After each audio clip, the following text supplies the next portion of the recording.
Bonjour à tous! Cette semaine, au podcast, j'ai la chance de recevoir l'homme à l'origine de nombreux événements qui encouragent les jeunes et les moins jeunes, en bref, pas mal tous les Québécois à bouger, et j'ai nommé Pierre Lavoie. Spécialiste de l'Ironman et fondateur du Grand Défi Pierre Lavoie, il nous explique aujourd'hui les éléments de son parcours atypique qui lui ont permis d'évoluer pour devenir l'homme inspirant et ambitieux qu'on connaît aujourd'hui. Sur ce, bon podcast! Puis, j'ai pas le choix, je me prépare pour mes événements, mais aussi, on essaie de garder la forme à l'année. Ouais, c'est ça qu'il faut. En ce moment, qu'est-ce que vous faites pour vous garder en forme? Je nage beaucoup. Je nage 4 fois semaine, puis je roule au moins 5 à 6 fois semaine. Tous les Ah, jours donc, presque, même s'il pleut. malgré la pandémie, vous restez actif? Non, encore plus d'ailleurs, parce que la pandémie m'oblige à travailler sur les appareils comme le Zoom. Ça me permet d'être plus à la maison et d'avoir un peu plus de dégagement d'horaire qui me permet de retrouver l'équilibre que j'avais perdu dans les 10 dernières années. Ah oui? Comment ça, vous l'aviez perdu? Ben, parce que je demeure à Chicoutimi et nos bureaux sont à Boucherville. Donc, j'ai fait l'aller-retour 3 fois semaine pendant 11 ans. Donc, Oh! ça a demandé beaucoup de déplacements, environ 1 200 000 kilomètres que j'ai dû faire dans les 11 dernières années pour développer le grand défi. Maintenant, avec le COVID, grâce au COVID, on peut travailler virtuellement. C'est tout aussi efficace.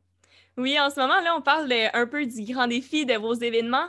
Avant toute chose, j'aimerais commencer par vous demander qui est Pierre Lavoie, la personne? Quelles sont vos racines à vous? Pierre, c'est un gars ordinaire. C'est quelqu'un qui est né dans un petit village. Il a gardé son côté authentique. Il aime beaucoup les gens. Il aime beaucoup la nature. Il aime beaucoup les animaux. Il aime beaucoup le sport. Finalement, c'est un passionné de tout et tout m'intéresse. C'est pour ça que j'ai été d'abord mécanicien diesel, donc pour réparer des camions. Ensuite, je suis retourné à l'école pour apprendre un autre métier, la mécanique automobile. J'ai travaillé plusieurs années. Ensuite, j'ai suivi une formation pour moniteur de conduite automobile. Donc, j'ai enseigné pendant 10 ans la conduite automobile. Et j'ai aussi suivi une formation pompier. J'ai été pompier volontaire pendant des années. Ensuite, je suis allé chercher ma classe 1 pour conduire des camions. Et j'ai travaillé aussi dans une papetière, dans une aluminerie. J'étais opérateur. Et j'ai travaillé en génétique. J'ai été vulgarisateur scientifique. Et finalement, je suis devenu conférencier et organisateur d'événements. Donc, comme vous voyez, c'est parce que tout me passionne. Je pense que dans la vie, peu importe ce qu'on fait, on a tendance à se spécialiser parce qu'on veut devenir bon dans quelque chose. C'est peut-être une erreur. On le fait souvent dans le sport. On se rend compte que ces jeunes qui se spécialisent dans certains sports, il leur manque d'autres éléments qui vont rester actifs toute leur vie. Ils vont souvent abandonner l'activité physique parce qu'ils ne connaissent qu'un sport. C'est pareil pour les métiers ou les choses autour de nous. Plus on connaîtra de choses, plus on ajoute des outils dans notre coffre à outils, mieux on sera préparé pour la vie, tout simplement. Donc, j'ai beaucoup d'outils dans mon coffre, dont un vélo qui m'a servi à faire avancer une cause. Vous comprenez? Donc, tout ce que j'ai fait, toutes ces passions qui sont apparues, même dans des sphères différentes, j'ai décidé de les faire. Ça fait en sorte qu'aujourd'hui, je suis un chêne avec des bonnes racines, puis beaucoup de branches, puis je suis dur à ébranler parce que j'ai beaucoup d'éléments, moi. Là. Puis est-ce que vos passions en termes de mécanique, tout ça, est-ce que vous les entretenez encore aujourd'hui? Ben, on les entretient toujours hein, parce qu'on conduit des autos. Hein, Hmm. parfois, on a des véhicules. Quand je vais à la pêche, il y a des moteurs. Je trouve le mécanicien qui va régler le problème quand il y a un problème, peu importe le problème qui peut arriver. Puis quand on a à conduire un véhicule un peu exceptionnel, comme une immense vanne sur la route, ben, je peux la conduire aussi. Donc, je suis capable de faire à peu près n'importe quoi. C'est ce que j'aime. Mais ça m'a pris longtemps avant de comprendre que c'était pas inutile. Tout était utile dans la vie. Donc, ce qu'on apprend à l'école, c'est des outils qu'on ajoute dans notre coffre pour la vie. Ils sont là. Parfois, on s'en sert souvent. Il y a certains outils qu'on sert régulièrement, comme la persévérance. La persévérance, c'est un outil. Hein? C'est un outil passe-partout. Lui, on s'en sert quotidiennement Donc, entre un élève qui a de la difficulté à l'école, puis qui n'abandonne pas, puis qui continue son parcours, puis un autre qui n'a aucune difficulté, celui qui a la difficulté, il va développer un outil extraordinaire qui est la persévérance. Donc, cet outil sera utile pour tout ce qu'il va entreprendre. Si un jour les deux viennent appliquer au grand défi, laquelle des deux que je vais embaucher? Le persévérant. Parce que les dossiers les plus difficiles, c'est à lui que je vais les donner parce qu'il n'abandonne jamais. Comprenez donc, avoir la difficulté à l'école, ce n'est pas négatif. Vous êtes en train de développer un outil incroyable qui va vous servir régulièrement. Parce qu'un mécanicien, quand il travaille avec son coffre, puis qu'il y a une auto devant lui, il y a peut-être 300 outils dans son coffre, mais il y a toujours une dizaine qu'il utilise presque tout le temps. Vous comprenez? Donc, la persévérance, c'est un outil qu'on utilise au quotidien. On l'acquiert dans la difficulté, puis dans l'épreuve. Comme le COVID, c'était justement une occasion de développer cet outil de la persévérance puis de la résilience, tout simplement. Puis est-ce qu'à l'époque, vous aviez des difficultés scolaires? Quand est-ce que vous avez réalisé que les outils comme la persévérance, justement, étaient ce qui, au bout du compte, étaient les plus bénéfiques dans la vie? Bon, je pense que je l'ai réalisé dans le sport. C'est par le sport que je l'ai réalisé. À l'école, je n'étais pas... Ben oui, au primaire, j'étais en première classe, mais pas au secondaire, parce que mes parents avaient divorcé. Puis, quand mes parents ont divorcé, puis on a quitté notre village pour habiter dans une grande ville, ben, je me suis un petit peu révolté, puis l'école, c'était plus devenu une priorité. Donc, mais je passais, là, c'était bien correct, là, mais c'était plus une priorité absolue de finir dans les premiers. Donc, c'est pour ça que parfois dans la vie, notre environnement vient changer notre dynamique, puis ça a un impact majeur. T'sais. Donc, c'est ça. Pour moi, ça avait été quand même important, mais j'ai toujours aimé. Je rêvais quand j'étais petit de devenir enseignant. Puis quand je donne des conférences, c'est à peu près ce que je fais. Là. Je parle à des grands groupes, puis je fais de la vulgarisation scientifique, puis on passe des messages, je pense, importants pour faire changer la société, pour l'améliorer. Finalement, on est un petit peu un enseignant. Donc, je fais probablement le métier que je souhaitais quand j'étais tout petit. Puis à partir de quel moment avez-vous eu le déclic de complètement laisser de côté ou de ne pas considérer comme votre métier principal la mécanique ou la vulgarisation, tout ça, pour vraiment plus vous concentrer sur le Ironman que vous avez fait à Hawaï en 1999 ou encore les autres événements qui ont mené à vos accomplissements à ce jour? Bon.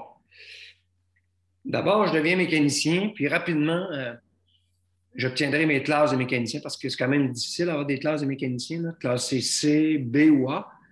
Puis, ça prend 8000 heures de pratique. Après, tu peux essayer d'aller chercher tes classes. Et plus tu auras des connaissances, plus tu as de chance d'avoir une meilleure lettre. Donc, moi, à 23 ans, après avoir atteint 6000 heures, je suis allé passer mes classes, j'ai failli avoir ma A. Donc, j'étais classé B avec une note de 88 À 90, j'ai arrêté de classé A. Donc, quand la passion de la mécanique s'est installée en moi, je l'ai fait intensément. Et c'est pour ça que j'ai progressé très, très vite. Mais j'ai quitté pour travailler dans une papetière où il y avait un autre genre de système, où l'initiative, l'audace et la créativité n'étaient pas la bienvenue. Au contraire, ça dérangeait. Donc, j'étais incapable de m'exprimer à ma juste valeur. Donc, à ce moment-là, on le fait à l'extérieur. C'est là que je commencerai à faire du sport. Et je vais m'exprimer dans le sport. Dans le sport, il n'y avait pas personne qui me dit « T'en fais trop, tu déranges. » Donc, j'ai fait le triathlon. Puis le summum dans le triathlon, je savais que c'était le Ironman. Puis le sommet dans le Ironman, je savais que c'était à Hawaï. Donc, j'ai dit, c'est là que je vais aller. Puis je suis allé à 11 reprises. Donc, j'ai atteint mes objectifs en travaillant très fort. Et c'est dû à mon travail qui m'empêchait de m'exprimer. Un humain est fait pour s'exprimer. Donc, moi, j'étais à une 5e vitesse. On m'imposait une première. Donc, c'était contre ma nature. J'ai gardé mon travail parce que j'en avais besoin. Je me suis exprimé ailleurs dans le sport et j'ai atteint les sommets. Donc, malheureusement, mon employeur s'est privé de moi, de mon intensité, mon audace, ma créativité pendant 14 ans. Parce qu'il y avait un système qui disait « Tu n'as pas le droit de faire plus que ci. » Je me suis exprimé dans le sport parce que je ne pouvais pas le faire dans mon travail. Tu sais. Puis, par la suite, bien entendu, je deviendrai une personnalité sportive qui va beaucoup servir à faire avancer la cause de mes enfants qui étaient malades, parce que je créerai un événement sportif pour ramasser des fonds puis faire connaître la maladie. Donc, c'est là que tout va commencer. Là. C'est avec Laurie et Raphaël, nos enfants. Donc, mon implication sociale, mon côté entrepreneur social a débuté là, le 3 septembre 1999. Là. Donc, c'est là que le défi Pierre Lavoie est né. Et par la suite, il est devenu le grand défi avec les cubes énergie et tous les concepts qu'on a mis en place. Mhm. Puis à partir de ce moment-là, lorsque vous étiez à Hawaï en 1999, est-ce que vous aviez déjà la fibre entrepreneuriale avant ça? Parce que je veux pas, en se pratiquant pour les Ironman, veux pas, vous avez développé probablement une certaine persévérance ou un certain désir de partager vos connaissances. Est-ce que c'est une manière qui a officialisé justement le fait que vous pouviez maintenant les partager? Oui, mais c'est sûr, quand on performe, ben, on devient crédible. Donc, quand on s'affirme, ben, les gens écoutent, puis vont imiter ce que vous faites. Ils vont acheter les mêmes vélos que toi, vont faire les mêmes entraînements parce que tu réussis. Donc, les gens veulent suivre le modèle. Il ne faut pas oublier qu'à l'époque, ceux qui faisaient des Ironman au Québec, là, on était 5. Aujourd'hui, il y a des milliers, mais avant, on était 5. C'était vraiment les précurseurs. Les premiers Ironman qu'il y a eu au Québec, ben, c'était moi avec quelques personnes. Mm-hmm. Puis rapidement, j'ai performé, j'ai été chanceux. Puis j'ai eu une belle carrière, j'ai eu une carrière professionnelle quand même qui a duré plusieurs années.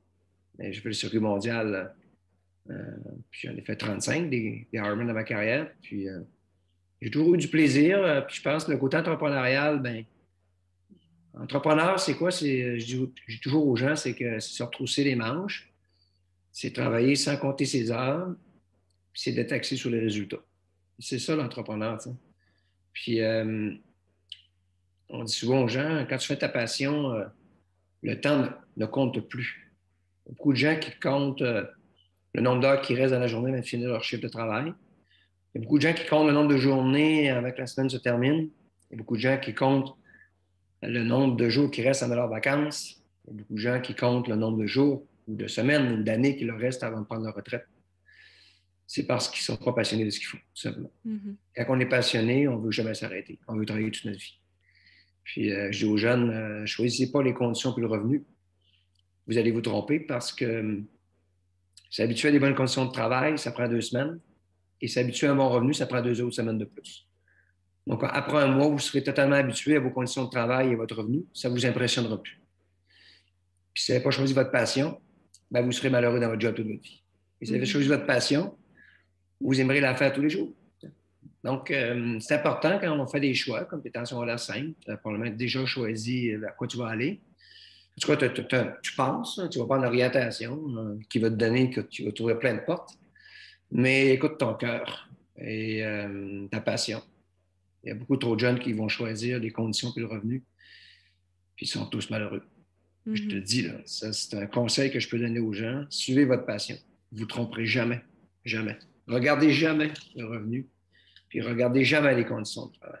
La passion, c'est une petite affaire ronde comme ça qui tourne à la vitesse de la lumière, qui vient s'installer dans le milieu de ta tête, qui ne s'arrêtera jamais de tourner jusqu'à ta mort. Être passionné, c'est quoi? Ben, passionné de la peinture, ben, tu veux peinturer tous les jours.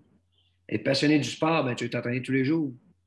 Être passionné de ton travail, ben, tu veux toujours travailler. Ta femme te dit, mais il me semble que tu as fait 80 heures cette semaine au travail. Ah oui? Je ne m'étais pas rendu compte. Pourquoi? Parce que tu étais passionné, tout simplement. Le temps ne compte plus. C'est ça. Donc, c'est un conseil à donner aux gens. Puis on peut être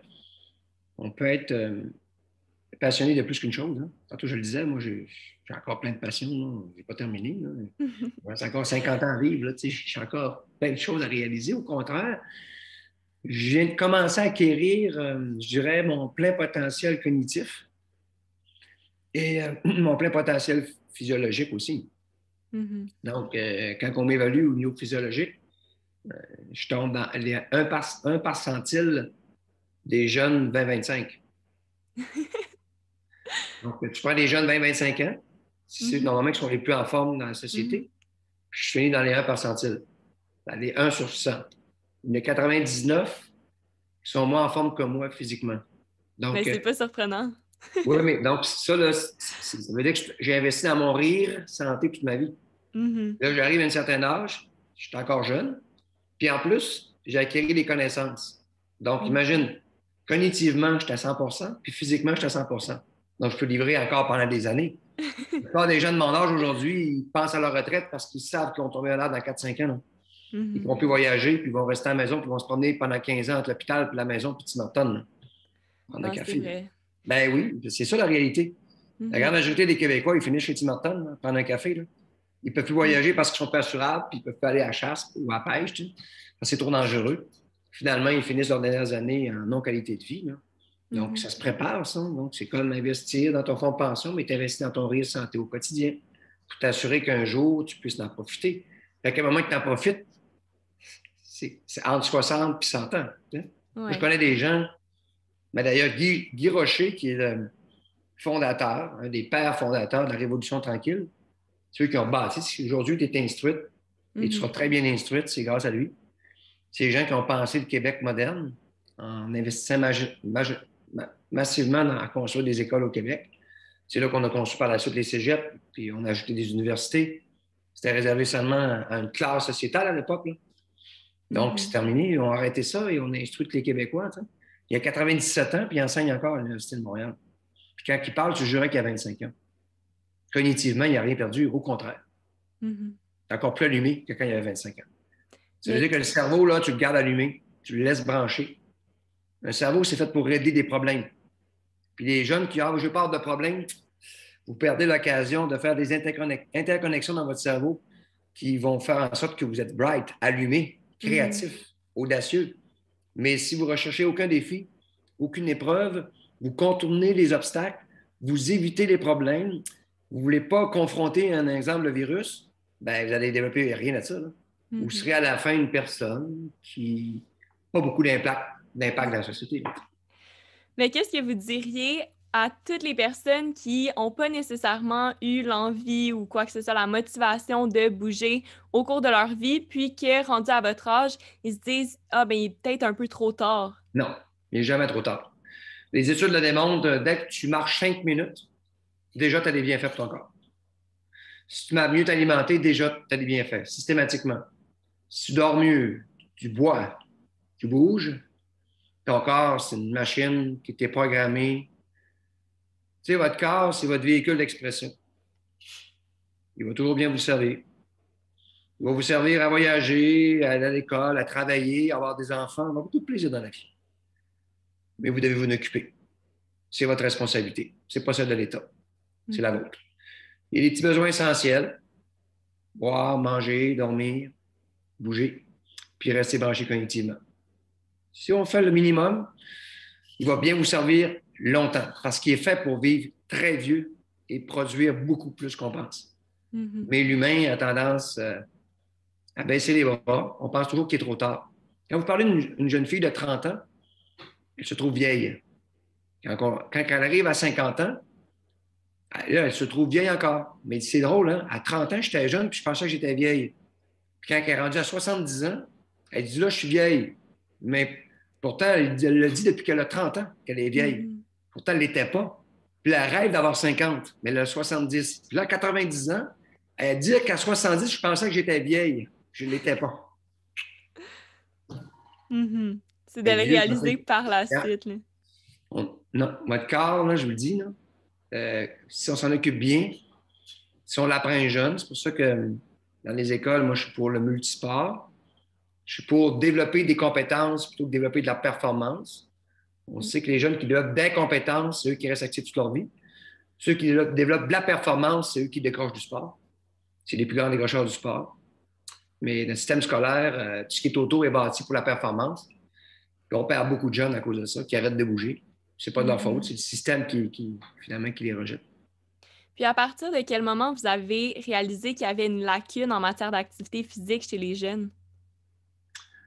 Par l'obésité qui avait trippé dans les 20 dernières années. Donc, les pédiatres, parce que vu que j'ai travaillé en génétique avec des pédiatres sur les maladies héréditaires, bien entendu, j'ai été au courant des données scientifiques. Puis l'obésité chez les jeunes a commencé à grimper. c'est une catastrophe. Là. Puis on voyait les Américains parce que le Canada suit les États-Unis, qui sont pires que nous, mais on suit la même courbe, on a la même tangente. Et nous, on s'est dit, il faut faire quelque chose. Là. On est capable au Québec. Au Québec, c'est le Québec. Le Québec, c'est pas le Canada. Le Québec, c'est pas les États-Unis, c'est pas l'Europe. Le Québec, c'est le Québec. Au Québec, si on veut, on peut nous-mêmes s'organiser, changer notre destinée. On est les meilleurs en Amérique au niveau de l'environnement. On est les meilleurs en Amérique au niveau des centres d'études de vie. On a 12 ans d'avance sur toutes les provinces canadiennes. Puis le Canada a 10 ans d'avance sur les États-Unis. Donc, le Québec est dans une autre sphère par rapport à toute l'Amérique au niveau des centres d'études de vie. Là. Tout ce travail qui a été fait dans les écoles, les cubes d'énergie, la course au secondaire, les grandes marches sur zéro, les médecins qui prescrivent, c'est les seuls médecins à prescrire au monde l'activité physique. Là. Ce sont les médecins du Québec. Là. Les seuls médecins au monde qui prescrivent l'activité physique, là, ce sont les Québécois. Qui prescrivent des cubes énergie. Ah oui, donc, ça veut dire qu'on est ailleurs comme société. Donc, je suis fier de ça. Je suis fier de dire qu'on a réussi avec l'éducation, bien entendu, non? Parce qu'ils ont fait un travail, ils ont accepté ces programmes, puis ils ont intégré le cursus scolaire des jeunes, puis ça nous fait une grande différence au niveau sociétal. Non? Mais malgré tout ça, est-ce que vous pensez qu'on en fait encore assez ou vous êtes encore inquiet pour les jeunes? Ben oui, parce que l'environnement, ce qui m'inquiète, c'est pas ton environnement, l'environnement des jeunes. Donc, tu finis ton secondaire 5, tu vas arriver au cégep. Est-ce que ton environnement est encore favorable pour bouger? Tu sais? Donc, tes amis que tu as perdus, parce que tu as perdu tes amis, tu faisais partie d'un club de basketball ou de volleyball, vous êtes suivis tout le secondaire, et où tu as nagé avec ton club de ville, à ton école, mais pour le club de ville. Là, le cégep arrive, tout le monde va dans des cégeps différents. Tu as perdu tes amis. Ta motivation principale. Tu viens de la perdre. Les Scandinaves ont découvert ce qui motive une personne à bouger au quotidien, là, c'est d'abord le plaisir dans ce que tu fais et les amis. Si tu as du plaisir avec des amis, tu vas revenir à tous les jours. Et quand tu arrives au cégep, tu as perdu tes amis. Et là, les études commencent. Là, il y a un gros clivage. Le sport, c'est difficile de l'intégrer. Donc, ce bout-là, il doit être repensé. Souvent, quand les jeunes arrivent du secondaire, ils ont déjà décroché en secondaire 3. Parce que tout le système sportif scolaire au secondaire est extrêmement discriminatoire entre le secondaire 1 et le secondaire 3. Donc, on stigmatise les jeunes qui, finalement, ce qu'on veut, c'est des performants. Parce que ce qu'on veut, c'est accrocher des bannières dans notre gymnase. On a une école qui performe en volleyball, en basketball, en soccer, au football.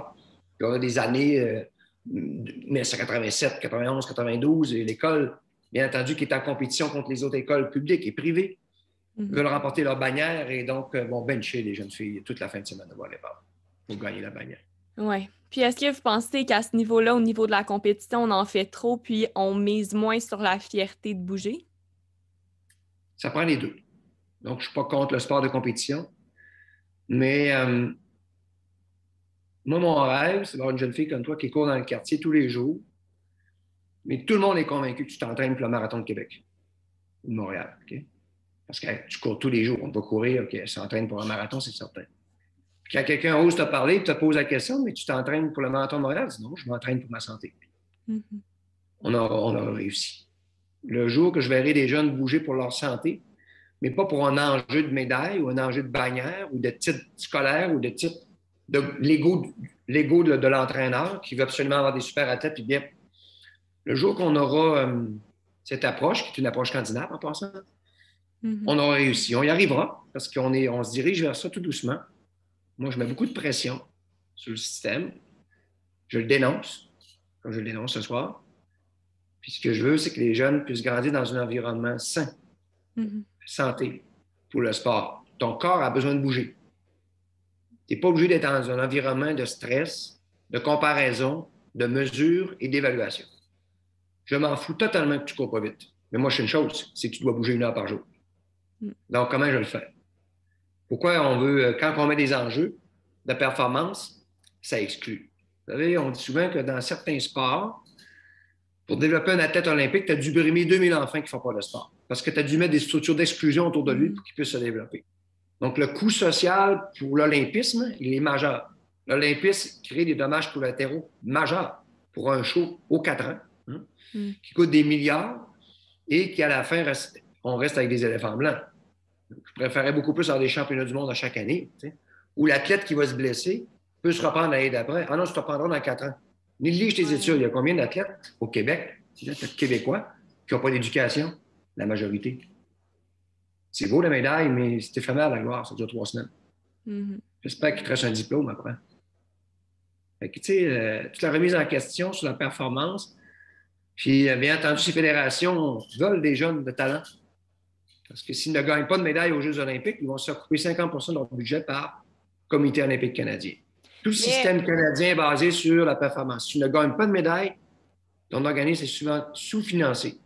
Donc, on donne des médailles et du financement souvent à des sports où c'est plus facile de gagner des médailles, patinage de vitesse, sport de pirouette, ça devient des sports millionnaires. Mais ces sports de tradition qui sont très inclusifs, comme le baseball, comme le soccer, des sports où tu n'as pas besoin d'argent pour jouer, même si tu es pauvre, tu peux faire du sport, eux sont sous-financés par l'État parce qu'ils ne gagnent pas de médaille. En même temps, les Olympiques sont aussi un très bon modèle pour les jeunes. Les jeunes vont aspirer à accéder à ce niveau d'athlétisme-là. Donc, dans un sens aussi, ça peut être bénéfique. C'est pour ça que ça prend les deux. Ça prend pas juste ça. Tantôt, ce que je disais, c'est que si tout ton système... J'aurais terminé en disant, moi, je demande un moratoire au Québec. Dans les écoles, aucune compétition à 14 ans dans aucun sport. C'est interdit. À 14 ans, on développe les compétences des jeunes dans plein de sports, puis qu'ils se sentent compétents. On leur fait du ski de fond, de la natation, de la course, du vélo, de l'athlétisme, du volleyball, du basketball, tous les sports. À 14 ans, toi, tu décides de te spécialiser, aucun problème. Là, la structure est en place, mais tu as beaucoup plus d'habilité. Vu que tu as fait plusieurs sports, tu es hyper habile. Quand tu vas te spécialiser, c'est toi qui gagnes une médaille. Aux derniers Jeux olympiques, aux Jeux olympiques de Vancouver, le Canada a gagné 14 médailles d'or, 13 médailles sur 14. C'était des sports que les jeunes ne faisaient pas quand ils étaient tout petits. Il y avait changé de sport en cours de route. C'était des multisports. Les médailles olympiques, ce ne sont pas des sports spécialisés. C'est plutôt des sports qui sont arrivés par la bande. Plus tard, l'athlète a commencé plus tard. On a assez d'études maintenant. Les Scandinaves, ils savent, eux. Donc, eux, ils disent, quand tu ne viens pas mesurer, évaluer et comparer un enfant à 14 ans, tu as eu le temps d'en créer en lui de goût de bouger pour la vie. Donc, 84 de ces jeunes restent actifs toute leur vie. On crée des générations qui bougent. Bien entendu, ça n'empêche pas d'avoir des Olympiens parce que quand on regarde, il sort quand même des Olympiens à travers ça parce qu'ils décident de se spécialiser pas à 14 ans. Quand on regarde au prorata des médailles dans le monde, c'est sûr que les pays scandinaves, la Norvège, j'ai un exemple dans les Jeux d'hiver, nous a torché le Canada. Ils sont 5,3 millions d'habitants. Ils ont gagné le classement général. Nous, avec 37 millions d'habitants, avec les mêmes climats, ben, ils nous ont torchés. Eux, aucune compétition dans 14 ans dans aucun sport. Le meilleur fondeur au monde, c'est Jonas Klibo. C'est un joueur de soccer. Nos modèles ne sont pas bons. C'est le modèle américain. L'Américain, il exclut les pas bons. Il garde que les bons. Puis ils ne veulent pas que le monde fasse du sport parce que ça prend trop de temps de s'occuper. Ils veulent juste les bons. Puis ils paraissent bien international parce qu'au classement général des médailles pour les Jeux d'été, c'est eux qui ont gagné. Ils gagnent toujours aux Jeux de Rio, ils ont gagné 132 médailles. Mais c'est également la société la plus obèse au monde. Donc, ce n'est pas les médailles qui font que la société bouge. Non, c'est vrai. C'est des modèles d'inclusion. Tu comprends? Quelle contradiction. Comment tu peux être le meilleur pays au niveau des médailles puis être le pays le moins en forme au monde, le plus obèse? Hein? C'est un paradoxe. Ah oui, grand paradoxe. Je laisse les gens sur cette réflexion. Pensez à ça, les jeunes, c'est important. De réfléchir à ça. C'est des grands enjeux sociétaux. Puis ils vont être corrigés par des programmes d'inclusion comme les Cubes Énergie, que tu cours tu sois la plus rapide de ton école en course ou la moins rapide. Après 15 minutes, ben, tu avais fait un cube aussi. Oui, c'est vrai. C'est Donc, une question de temps. C'est un modèle d'inclusion. Le cube, là, il ne faisait pas de discrimination. Puis ça peut être n'importe quel sport. C'est ça. Tu comprends? Donc, c'est ça des sports d'inclusion. Puis, si en ce moment, on vous disait, vous pouvez devenir ministre le temps d'une journée, qu'est-ce que vous changeriez en ce moment en matière d'activité physique? Quel changement vous apporteriez la première heure? Je retarderais l'entrée de la spécialisation, donc j'appliquerais mon moratoire. Oui. Pas avant 14 ans, donc secondaire 1 et 2, ce serait la période où on apprend des sports, on apprend à développer nos habiletés motrices, comme on l'a appris au primaire, mais on continue encore en secondaire 1 et 2. Puis en 3, là, tu peux te spécialiser ou continuer dans un modèle d'inclusion où tu peux pratiquer du sport avec tes amis dans le plaisir sans être mesuré, évalué puis comparer, puis être benché parce qu'on veut gagner une bagnole. J'aimerais qu'il y ait les deux modèles. Et je rêve de ça. Je pense que c'est le modèle parfait. Ça va nous livrer des Olympiens, plus d'Olympiens.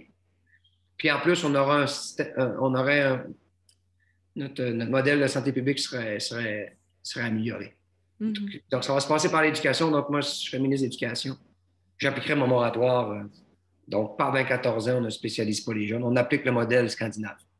Puis selon vous, en ce moment, à quoi est due la sédentarité des jeunes, mis à part le fait que la compétition est trop mise de l'avant puis que ça peut en décourager plusieurs? Mis à part ça, qu'est-ce qui nous incite à être de plus en plus sédentaires? Ben, les distractions, hein, les appareils électroniques, bien entendu. Mhm. C'est sûr, quand l'iPhone est arrivé, ça fait seulement 13 ans hein, qu'on a l'iPhone. C'est fou, hein? C'est hier. Ouais. Hein.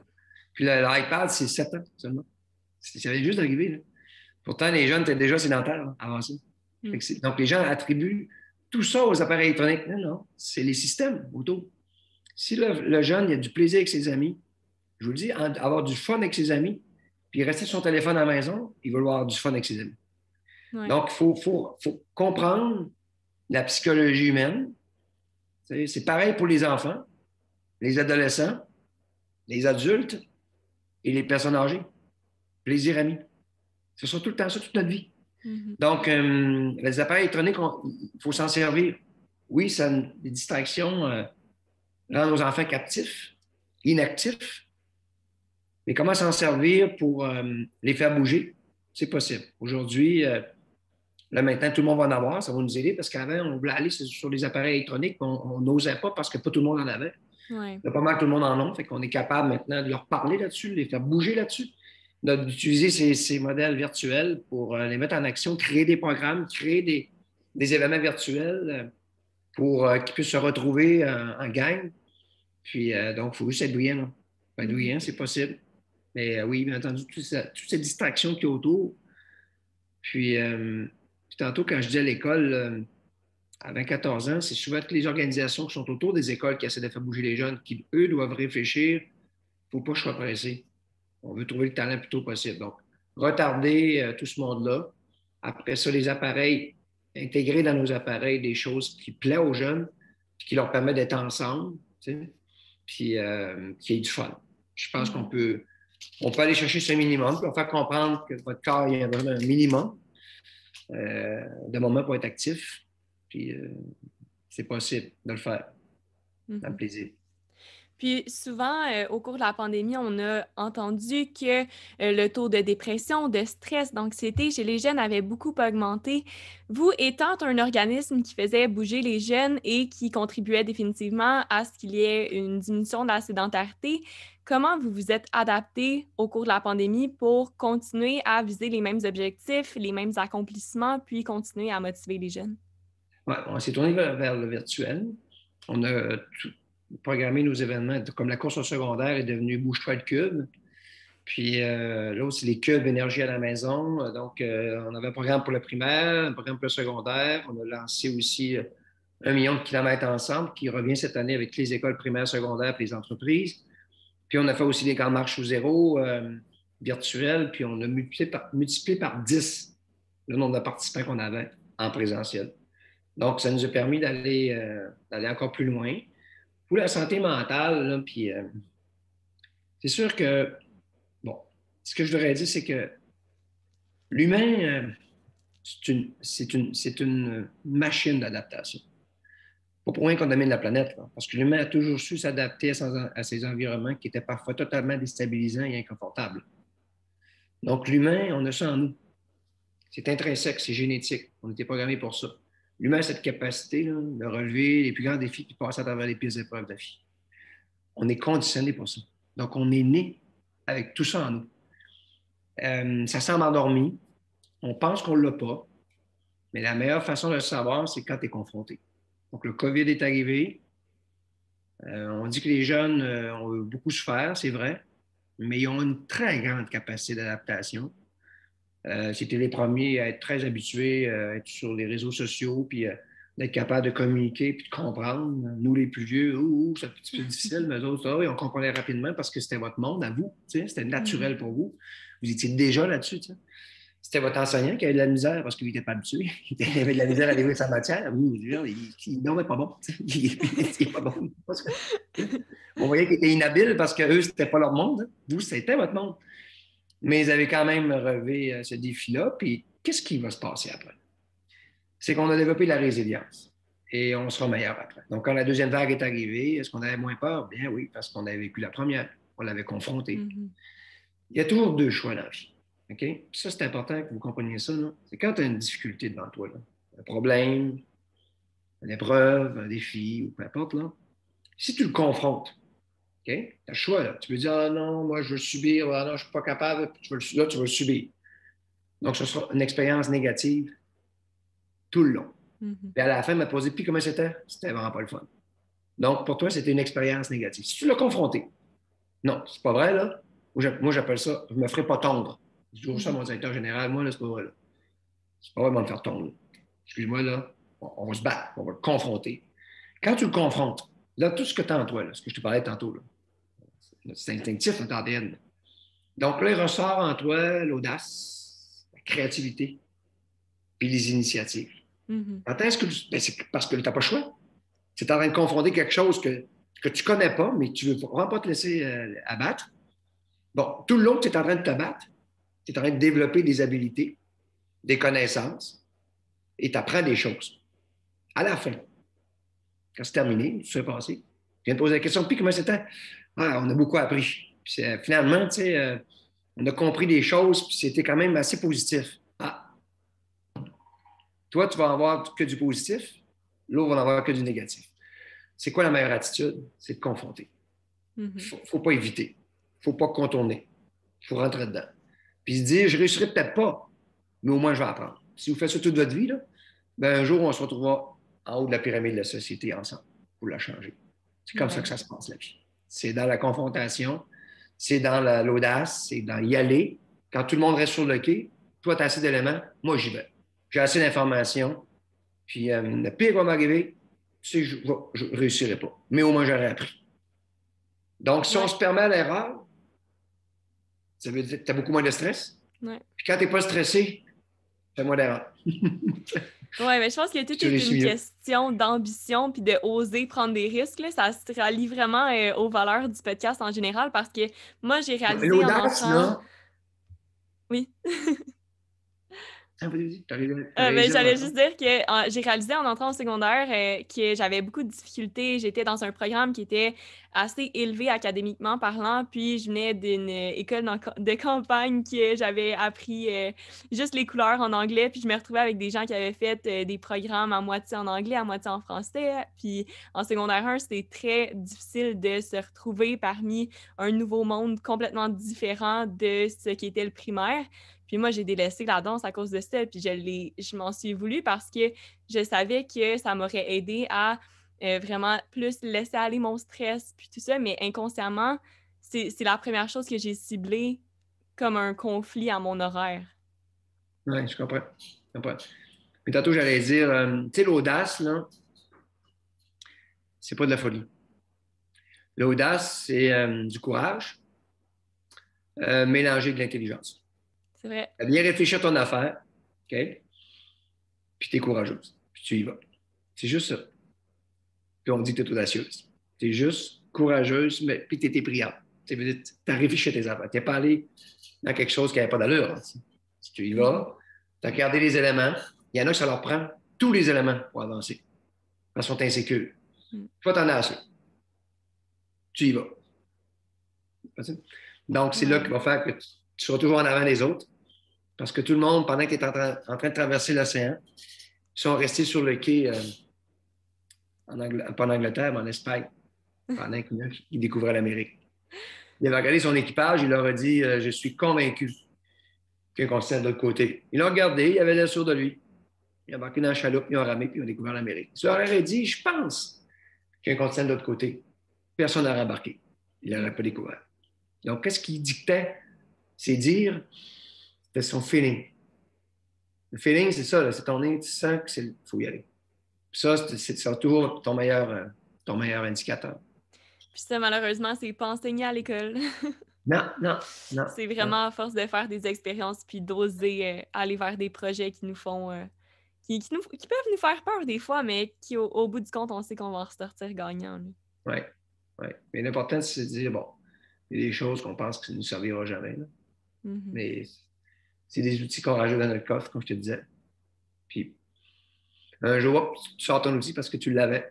Tu sais. Mhm. C'est aussi simple que ça. Puis Mm. quels défis dans votre vie vous ont amené à penser de cette façon-là? Ah, c'est les épreuves, bien entendu. Hein. Parce qu'au départ, comme tout le monde, là, on n'aime pas ça. On ne les confond pas tout de suite. Pas tout de suite, non. Ça a pris des années avant que je me dise, maintenant, il n'y a plus grand-chose qui me fait peur. Le Ironman m'a beaucoup aidé parce que c'est un sport quand même extrême. Pour réaliser, il fallait vraiment être tenace, décider. Puis pour performer, ben, il fallait avoir un genre de caractère, je dirais, je ne vais pas dire fonceur, mais déterminé. Ouais. Puis après ça, tu dis, bon, une fois que j'ai réussi ça, ben, là, tous tes paramètres viennent de changer. Il y a plein de choses qui deviennent possibles, qui ne semblaient pas possibles avant. Mhm. C'est sûr que c'était dans le sport, mais je l'ai transposé ensuite dans ma vie professionnelle. C'est fou, hein? J'ai réussi à Ouais. le transposer. C'est pareil. Dans le travail, c'est pareil. Dans tout ce que j'entreprends, c'est pareil. Si j'ai la même attitude, je vais réussir aussi. Mhm. C'est juste ça. C'est juste une façon d'être, une façon de se comporter. Si tu peux être totalement ignorant, arriver d'un pays où il n'y a pas d'instruction, tu arrives ici, tu es déterminé, puis tu es tenace, tu travailles fort, ben, tu vas réussir. Mhm. Même si tu pars 10 longueurs Ouais. derrière les autres, Puis en ce il n'est moment, jamais trop tard. les gens que je trouve ambitieux, c'est ceux qui partent des revendications justement à propos des sports parascolaires qui ont été abolis à cause de la pandémie, tout ça. J'aimerais savoir votre opinion là-dessus. Est-ce que vous pensez que le gouvernement gère bien la situation au niveau de l'activité physique chez les jeunes? Moi, j'aurais été beaucoup plus permissif parce que je savais que les jeunes n'étaient pas à risque. Tout le monde le savait. On avait peur qu'ils contaminent leurs parents, leurs grands-parents. On ne leur faisait pas confiance. On ne faisait pas confiance non plus à tous ces adultes qui les encadrent parce que là, l'étudiant, là, OK, il passe sa vie à être encadré. Excusez, là. Il est dans une école, il est encadré. Quand il a son cours d'éducation physique, il est encadré. Puis là, on avait comme l'impression que, ah là, c'est trop dangereux. Ben non, ils vont donner les paramètres, puis ils vont les respecter, puis les enseignants vont les respecter. Mais on ne faisait pas confiance. Puis là, pour ça, ben, on a tout arrêté. C'était une catastrophe. Là. Ouais. Puis là, vu qu'on n'était pas étudié au Québec, on n'avait pas, dans notre programme de développement, appris des compétences aux jeunes. Ils étaient surtout des spécialistes. C'est ceux qui ont sorti dans les rues, là. C'est Ouais. les sports d'équipe, le joueur de football, le joueur de hockey, le patinage artistique. C'est le monosport qui sont sortis, là. Eux, ils étaient totalement dépourvus, là. Ouais. Mais le jeune qui avait fait plein de sports, lui, il était pas pour il allait courir, il allait faire du ski alpin, il allait faire du ski de fond. L'extérieur était abondant, on peut bouger Mhm. encore plus qu'avant. Tu sais. L'extérieur était parfait, puis on nous disait, il n'y a pas de problème dehors.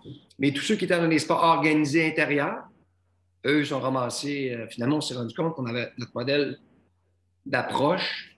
C'est comme si je te dis, tu es bon en français, OK? OK. Je découvre en secondaire 2, tu es vraiment bon en français. Là, je te dis en secondaire 4, là, tu ne feras pas de sciences, pas de chimie, tu ne feras pas de maths non plus, tu ne feras pas de géo puis d'histoire, tu vas faire du français. Tu vas être une spécialiste du français. Là, tu fais tout ton secondaire juste du français. Tu arrives au cégep, non, du français. Tu deviens une sommité mondiale en français. Mais tu es totalement infonctionnel. Tu ne sais rien des maths, tu ne sais rien de l'histoire ni de la géo. C'est Ce ça sera la pas avantageux. spécialisation. Il n'y a rien de pire que spécialiser quelqu'un. Moi, j'ai plein d'amis qui sont médecins spécialistes, là. Chirurgiens, gynécologues. On a des grosses lacunes. Ouais. Ils sont très bons parce qu'ils ont dû apprendre pendant des années une spécialité. Ça se fait Mhm. toujours au détriment d'autres choses. Puis vous avez pas Donc, l'impression que vous vous êtes spécialisé dans la vulgarisation du sport? oui, ben, oui. Ben, d'abord en génétique, hein, parce que tu sais, Ouais. mes communications, je les ai fait là. OK. C'est là que j'ai découvert que j'avais cette capacité de vulgariser. Je ne savais pas. J'ai compris pourquoi. Vulgariser, c'est quoi? C'est utiliser des mots que les gens comprennent. Quand tu es un scientifique, tout ton parcours scolaire est scientifique. Donc, les mots que tu as appris sont scientifiques. Ouais. Donc, quand je te donne le micro, je te demande de t'exprimer devant des étudiants de secondaire 5 ou une population générale, il n'y a personne qui comprend. Puis, tu n'es Ouais. pas capable de trouver d'autres mots de remplacement. Tu as un seul vocabulaire scientifique. Mhm. Tandis que moi, je viens de la base, je suis mécanicien, puis je suis un opérateur, je suis un gars de terrain. Fait que tous les mots de base, je les connaissais. Puis les scientifiques, je les côtoyais, puis quand ils me donnaient leur nom compliqué ou leurs affirmations compliquées, je leur disais, ah, ça, c'est comme un moteur avec un char. Puis je comparais ça toujours avec un auto. Ils disaient, oui, c'est en plein ça. Parfait. Je venais de trouver la façon de le vulgariser. Là, tout le monde comprenait. Je comparais ça à un auto ou à un corps humain. Je dis, ah oui, OK, ça veut dire, ouais, c'est exactement comme. C'est ça la vulgarisation. C'est prendre d'autres mots que les gens comprennent. Des mots qui eux, savent c'est quoi. Donc, c'est ça la grande difficulté souvent des chercheurs, des scientifiques. Comme, quel genre de mots utiliser pour que tout le monde comprenne. Puis souvent, ils se le font reprocher. S'ils descendent trop bas au niveau du vocabulaire, ils vont se faire critiquer par leur père. Ah oui, ça arrive souvent. Hey, là, c'est pas comme ça qu'il faut dire ça. Oui, mais ça veut dire même affaire. Non, mais scientifiquement, un exemple. J'étais celui qui a mis en place, qui a changé le nom, ça, j'en suis très fier, des maladies rares. Donc, les maladies rares, c'est des maladies orphelines. Puis moi, quand je travaillais en génétique, je leur disais rare, là, c'est pas vendeur. Là, la gang, ils me disait comment ça? Ben, rare. C'est une maladie rare. Ah, pauvre elle. C'est rare. Tu sais, là, tu as besoin d'aide. Ah, mais c'est tellement rare. Tu sais. Mais c'est orphelin. Ah, orphelin, c'est différent. Je sais pas si tu comprends. Rare puis orphelin. Tu as plus le goût d'aider un orphelin que quelque chose qui est rare. Tu es d'accord avec moi? Fait que moi, j'ai commencé à changer le nom. Je disais maladie orpheline. Là, les chercheurs m'appelaient. Non, c'est pas ça. C'est maladie rare. Je sais, mais j'ai changé le mot pour qu'il soit plus vendable. Aujourd'hui, Radio-Canada, la littérature maintenant a tout repris comme ça. Ça s'appelle maintenant des maladies orphelines. Puis les scientifiques continuent à dire rare, mais dans le vocabulaire, pour que tout le monde comprenne, on dit maladie orpheline. Ça, je pense j'espère qu'ils se font plus aider. Depuis qu'on a fait évoluer le mot pour qu'il soit plus intéressant. Oui. D'ailleurs, le grand défi Pierre Lavoie part de votre envie de sensibiliser les gens face à la maladie de l'acidose lactique. Vous avez perdu 2 de vos enfants à cause de cette maladie-là. À ce jour, est-ce que vous pensez qu'il y a assez de sensibilisation encore à propos de cette maladie-là? Bien, je dirais qu'au Québec, on dit qu'il y a 7000 maladies orphelines. Il y en a 1000 marquantes. Bon, l'acidose lactique, c'en est une. Toutes les maladies orphelines sont dans le même trouble. Le problème pour eux, là, c'est de trouver des fonds. Parce que c'est pas de l'hypertension, c'est pas du cholestérol élevé, c'est pas du diabète, c'est pas le cancer. C'est une maladie orpheline. Donc, ça touche 50, 100 enfants, 15. Donc, trouver des fonds, intéresser des chercheurs, c'est pas évident. Une pharmaceutique, c'est pas intéressant. Si on développe une molécule, une pilule, puis il y a seulement 50 patients qui achètent la pilule, tu n'es pas à rentabiliser ta recherche. Donc, ça n'intéresse aucune pharmaceutique. Et si par hasard, on réussit à trouver une molécule où les chercheurs réussissent à avancer puis trouvent une molécule, la pharmaceutique va acheter le brevet. Okay? Et là, ils vont le présenter au gouvernement, ils vont vendre les médicaments à 2 millions. Et là, il y aura débat. Le gouvernement du Québec va dire non, le médicament coûte trop cher. On laisse mourir l'enfant. Donc, les maladies orphelines sont dans ce trouble-là.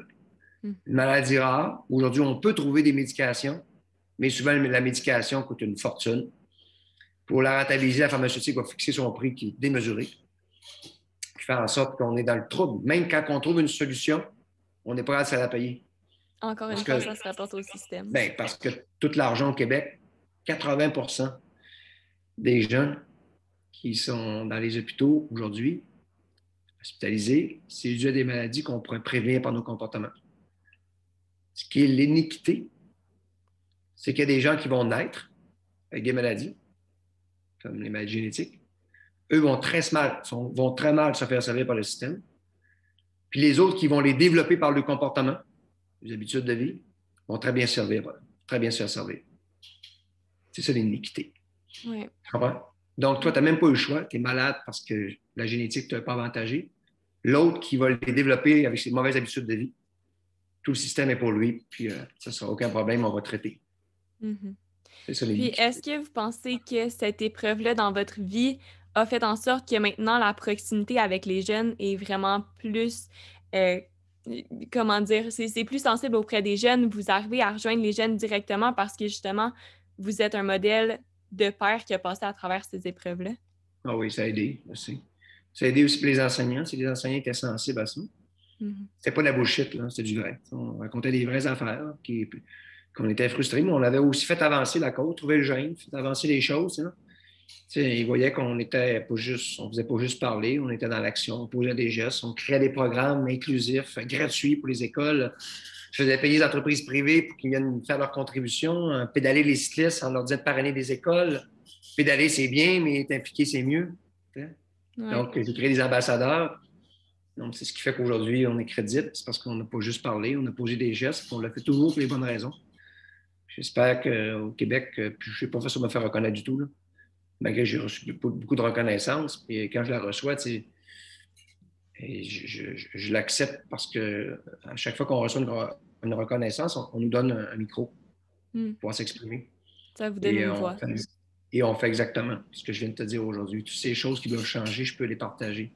Si tu viens chez nous, à la maison, je te lance un défi parce que des docteurs, j'en ai reçu 3, là, puis la médaille d'or de la faculté de médecine de Montréal, j'ai reçu aussi, j'ai gagné 3 fois l'Ironman d'Hawaï, j'ai gagné plein de titres dans ma vie, là. Mais tu ne vas rien trouver de tout ça. Il n'y a rien qui existe chez nous. Il n'y a rien affiché à aucun mur. Ils sont tous au même endroit dans une boîte de carton dans le sous-sol. Je ne les affiche pas. Pourquoi? Parce que c'est pas pour ça que je l'ai fait. Je ne l'ai pas fait pour le titre. Je l'ai fait pour la démarche. Je l'ai fait pour une raison bien valable.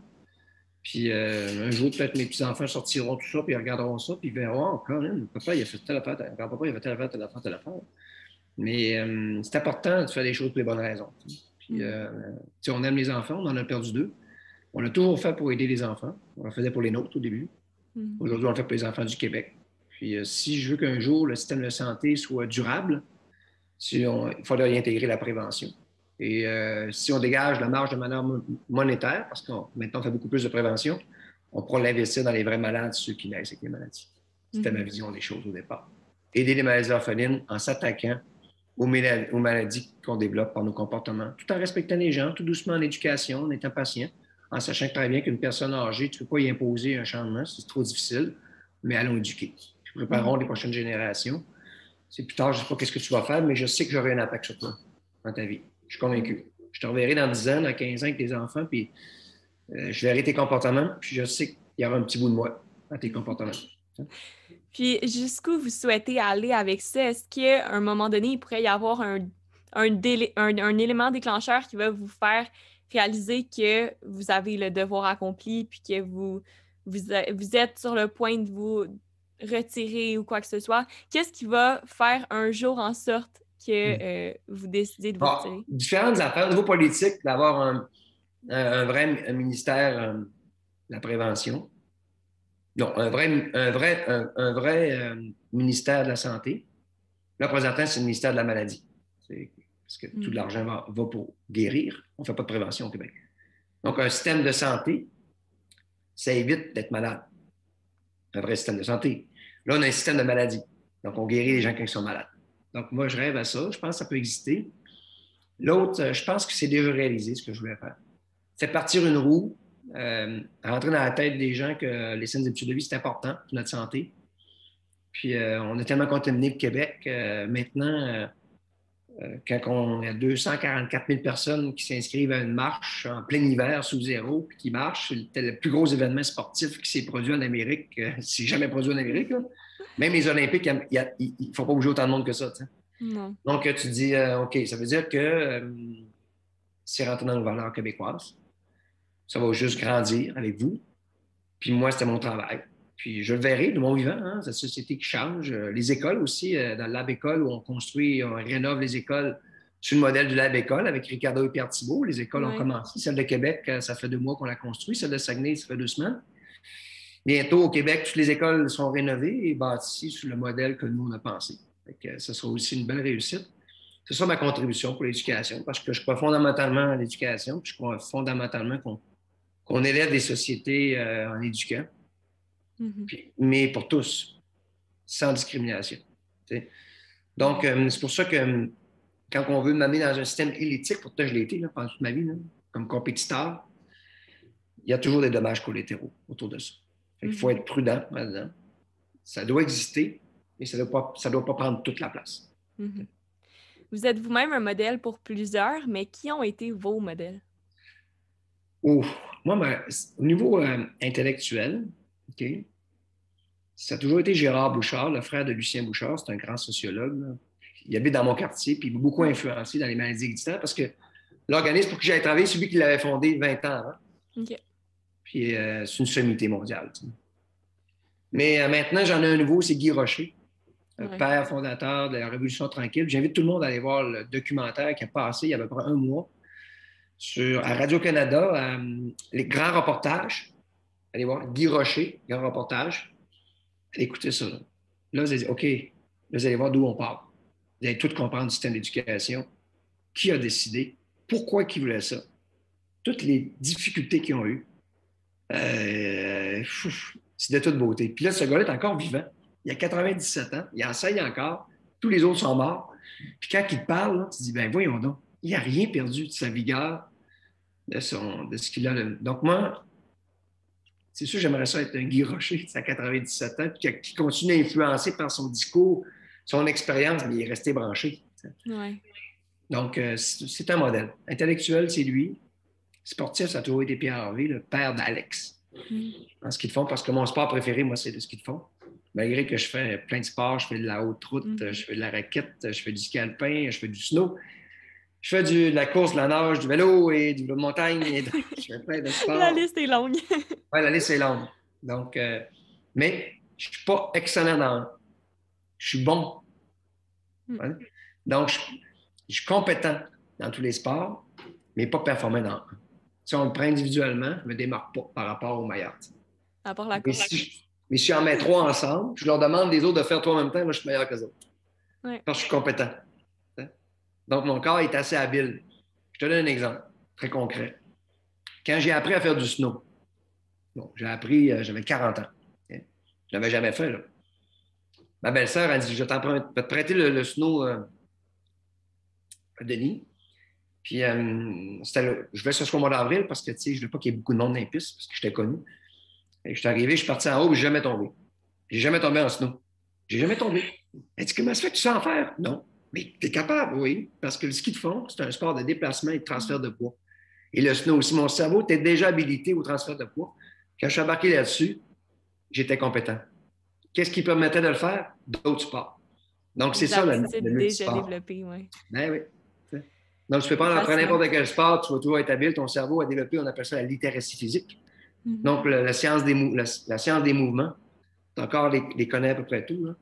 Puis on dit que le moment le plus important, c'est avant 12 ans. Entre 0 et 12 ans, tu dois développer cette littératie physique qui est lancer, botter, culbuter. Mais dans nos écoles primaires, plutôt on enlève les buts de neige parce qu'on trouve ça dangereux, puis on empêche les enfants de jouer à la cour de récréation, fait qu'on les rend totalement imbéciles. Avant 12 ans, si tu ne la développes pas, tu seras imbécile toute ta vie. Tu seras inhabile. T'sais. Donc, c'est important, avant 12 ans, de faire bouger les jeunes dans tous les environnements. Vraiment. Puis, est-ce que ce serait aussi un des changements que vous apporteriez en premier? Oui. Totalement. Ouais, totalement. Vois-tu, chez nous, j'ai réussi. La commission scolaire des Rives du Saguenay et l'autre à côté, la commission scolaire de la Jonquière. Donc, sont tous les deux dans le territoire de Saguenay. Eux, depuis 2 ans, obligent les buts de neige. C'est obligatoire.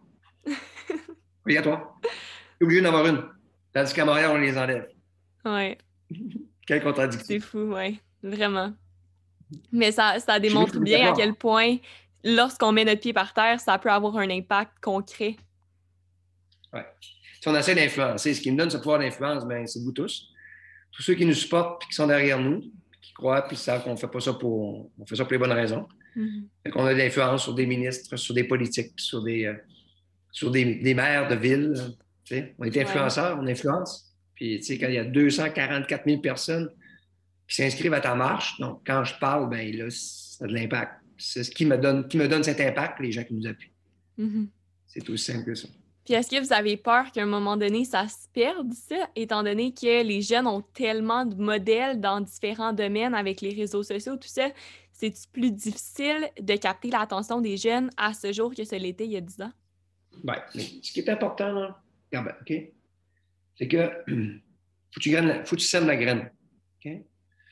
Tu sais, quand tes parents, là, quand t'es jeune, là, ils disent lave-toi les mains, sois poli, brosse-toi les dents.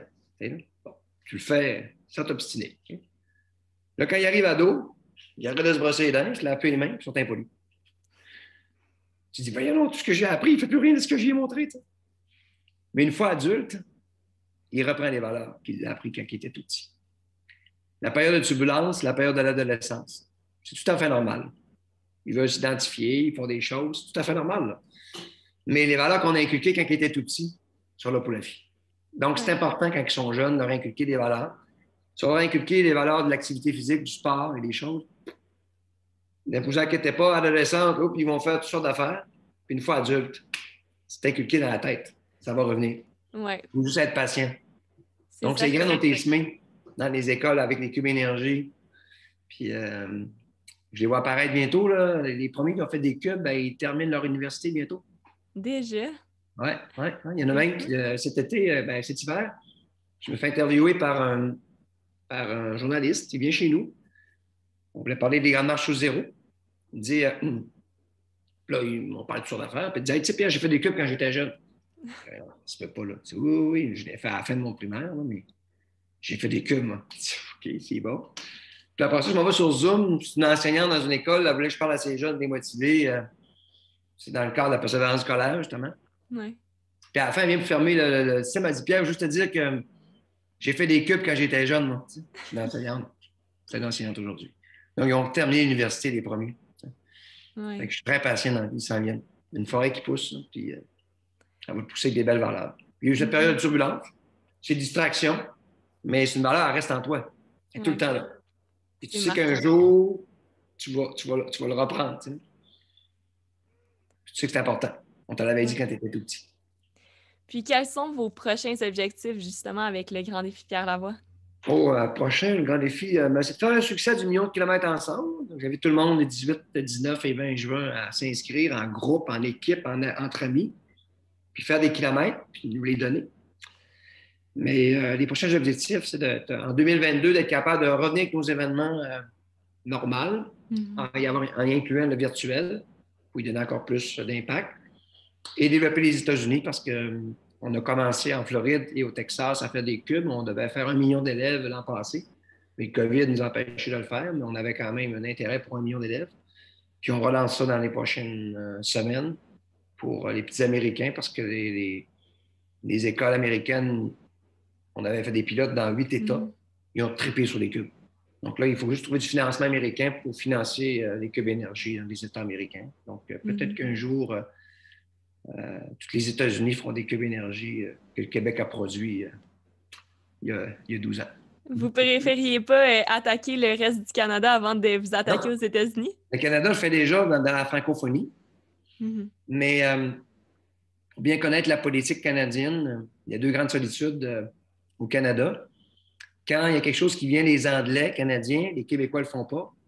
Puis quand il y a quelque chose qui vient des francophones vers les anglophones, les anglophones ne font pas.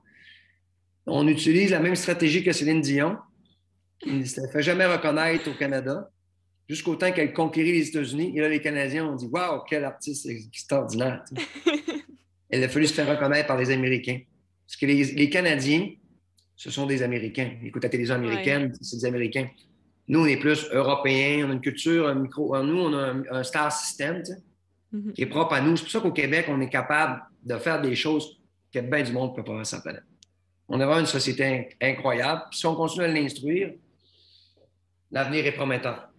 Très prometteur. C'est sûr qu'avec des modèles comme vous, on ne manquera pas d'inspiration pour la suite. Puis je vois déjà la différence dans ma génération. Il y a tellement de gens qui ont la fibre entrepreneuriale ou qui veulent se lancer en business, qui osent se lancer vers les projets, qui les font triper vraiment. Puis c'est grâce aux modèles comme vous, là, littéralement. Oui, il faut. Puis c'est pas grave de se planter. T'apprends. Les meilleurs entrepreneurs, ils n'ont pas trébuché une fois ou deux, là. Plusieurs fois, tu sais. Puis c'est pas grave. Il sait comment faire. Il a appris la façon. C'est comme un athlète, tu sais. En vrai, tu gagnes ta première course, non? Tu apprends, tu avances, tu progresses, tu fais des erreurs. Tu recommences, tu ne te trompes plus, tu progresses. C'est comme ça. Ouais. Quand tu arrives en haut, tu dis viens ici, te montrer la recette. Tu l'apprends plus jeune, tu sais. C'est normal d'avoir des problèmes, il faut que tu nais, là. Mais jamais tu vas t'ennuyer. Jamais que tu vas t'ennuyer. Jamais. Je ne connais pas d'entrepreneur qui s'ennuie. Zéro. C'est des passionnés. Ah, ben oui, ils font ce qu'ils aiment. La passion, plutôt que les conditions puis le revenu. Oui, on s'en revient au même. Les conditions puis le revenu, ça dure 1 mois. Après 1 mois, là, tu trouves ça tout à fait normal de gagner ce salaire-là pour avoir ces conditions de travail-là. J'espère qu'il va te rester un petit peu de ta passion. Mhm. Parce que si tu n'as pas choisi ta passion, ben, tu vas être malheureux toute ta vie. Mhm. Mm. Puis vous-même, est-ce que vous avez l'intention de continuer à explorer d'autres domaines que l'activité physique à l'avenir ou en ce moment, vous êtes pas mal Oui. dans cette structure-là? Ben, j'aimerais beaucoup m'impliquer dans mon coin, dans ma région, dans mon village natal, en Saint-Jean. Je m'implique déjà pas mal. J'ai des grandes ambitions pour mon village, un des plus hauts du Québec. Il souffre de notoriété, mais on essaie de le faire travailler pour le faire connaître de plus en plus, toutes ses forces. Et dans mon coin de pays, bien entendu, aussi. Puis, je vais toujours défendre les plus faibles. C'est dans mon ADN. C'est peut-être parce que je viens d'un milieu défavorisé, puis un petit village. Puis l'entraide est très importante. Donc, oui, des choses que je vais faire chez nous, inévitablement, puis continuer d'influencer le plus possible dans des enjeux sociétaux, santé, éducation. Est-ce qu'un jour j'irai en politique? Non. Il faut plutôt aimer l'influencer, parce que c'est quand même un enjeu. On se pose la question, est-ce qu'on doit aller en politique pour changer les choses? Le problème, c'est que quand tu vas en politique, on te donne une couleur. Ouais. Tu es soit rouge, tu es soit bleu, tu es soit jaune ou orange. Une étiquette. Moi, je suis politique, donc quand je parle, je les veux tous, toutes les couleurs. Donc, c'est important. Tu veux les garder avec toi. Toi, ta cause, c'est une cause. Ouais. C'est pas un parti. C'est ainsi, j'écoutais Viking, j'écoutais des séries, puis tu sais, la religion, comment est-ce qu'elle nous a divisés là, sur les siècles et les siècles. Aujourd'hui, tu dis non, faites confiance, faisons confiance aux humains, puis amenons des valeurs. Les religions, ça devrait être des valeurs. C'est ça, la religion chrétienne, c'est des valeurs humaines. Là. Puis c'est ça qui devrait rester, c'est les valeurs. Puis c'est pas le pouvoir. Puis garder ce pouvoir-là. Ouais. Mais moi, je crois à ça. Je crois à une société meilleure parce que l'environnement, bien entendu, je vais m'impliquer aussi. L'environnement, on doit tous y penser. Moi, ce que je rêve, c'est une économie durable, un environnement durable, une santé durable, puis après ça, un système d'éducation durable. Donc, aller vers la durabilité. Surtout que ce temps-ci, il y a des enjeux majeurs. C'est que, vous savez, la dette du Canada vient de doubler là, cette année. Là. On est passé à 800 milliards. On était à 400 milliards de dettes. Là, on est passé à 800 milliards du COVID.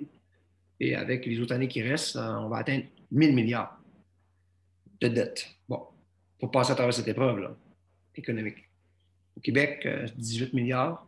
Qu'est-ce que ça veut dire? Ça veut dire qu'il y a des gens qui vont rembourser tout ça. Et c'est vos générations. Ouais. Donc, vous devrez rembourser tous ces emprunts qu'on fait pour repartir notre modèle sociétal. Bon. Si on est pour reconstruire la Chevrolet 1967, qui existe depuis des années, puis que tout le monde se contentait, qui n'est pas bonne pour l'environnement, pas bonne pour rien, là.